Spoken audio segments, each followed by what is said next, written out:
Welcome back to the Ad-Vengers. And today we're gonna take a look at another advertisement to look at the good, the bad, and the brilliant in advertising. I'm your host, Kelly, and today with me is your favorite local critic, Cynthia. And we're gonna talk about an ad that we're all familiar with, and personally it's really close to my heart because it's one of my favorite products that KitKat just dropped, which is the Japanese Green Tea KitKat. So let's actually see if this ad actually gives us a break or does it has its flaws. So Cynthia, the one thing that we always see in advertisement, the main thing, the first thing we see are visuals and colors. So what do you think about the color palettes that have been used in this advertisement by KitKat?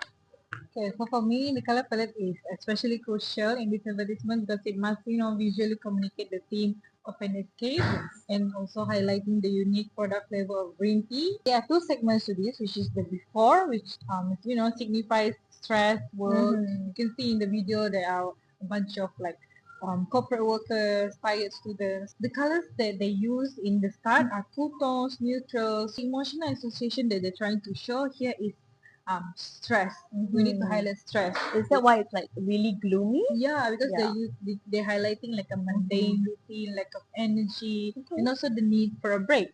It is effective, but it's generic. The thing is, you see this everywhere. Like you see this ad from the start. Oh, they're going to show like a before and an after. We've seen this before, time and time again, right? Yeah, it fits the scene, but it could also, be slightly more stylized or like to reflect a more modern context. For the second part, this is the break or the escape world. This is where you can start seeing like a Japanese culture, natural green and wood tones, like a matcha green. What they are trying to, relay here is a sense of serenity, nature, and also like a cultural authenticity because they are trying to promote Japanese culture here. So it is a good team association for me personally because it shows like a strong emphasis on green links directly to the matcha flavor and also the natural beauty associated with Japan. Yeah. Personally, I agree with Cynthia. I really like the green in the Kit Kat as well. Okay, what about the thing, something you said earlier about it being generic, right? So, as someone who has critically studied the ad, what are some things that you think are missing or some improvements you think that you would change to make this ad more visually appealing?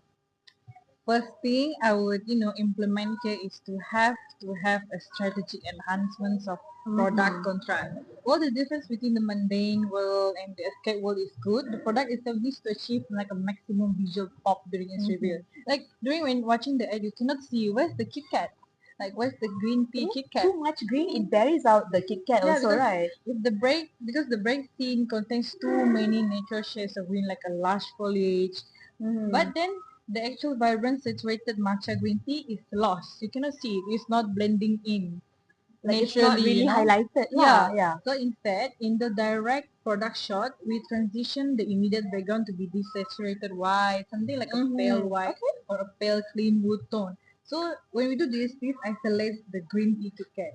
So the combination of the product's bold matcha green and the stark Kit Kat red against the neutral backdrop will force the viewer's eye directly to the Kit Kat green tea. Okay, I really like that because I can already imagine the bright green on a white background Kit Kat. Maybe you should consider Cynthia's advice for your next advertisement. Yeah. Now we talk about the visual, the audio. What about the music? What do you think about the background of the music? I know a lot of people don't really pay attention to it, but little do we know it has It a plays lot a of lot, a big role. yes. Okay, so the YouTube advertisement for the KitKat Green Tea, it effectively uses music to support the before and the after, which is a stressful before and also a peaceful after. So the end's music is a classic example of using soundscape contrast to sell the promise of an escape. So the before music is stress music. So they have style and tempo. This during this segment, the music is up tempo, rhythmically busy, like so many noises It in the sounds background. chaotic. It does Yeah, sound it's like chaotic. I agree. Yeah. yeah, it sounds chaotic, and you watching it is also like, why are there so many sounds? What's going Okay, on? it is because it is designed to mirror the sensory overload of the workplace or your stressful environment. Now that we've passed the before, we're going into the break, which is the after music or the escape leading the break. we can notice that there's a style and an instrumentation. The music shifts dramatically to a calm, ambient, and distinctly East Asian, like Japanese inspired style. They really tried to bring the Japanese in. Yeah, because they have to, emphasize the Japanese thing. They relies heavily on traditional Japanese instruments to establish the setting. If you, I studied a bit into this. They have She studied shakuhachi. it for you. Hopefully, I pronounced it correctly. Or a bamboo flute for a light, airy, and meditative melody. And they also have koto, which is a string instrument for like a soft and plucked texture. Honestly, that is new information for me. The whole Japanese instrument, she really studied it for y'all. Yeah. Okay, thank you for that. Okay, so we looked into the music for before and after, Cynthia.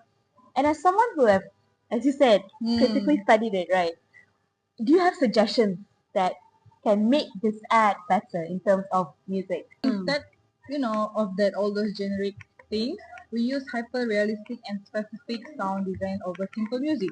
So instead of using just a fast beat, we layer in distinct, high frequency, annoying sounds like a nearby phone ringing, vibrating.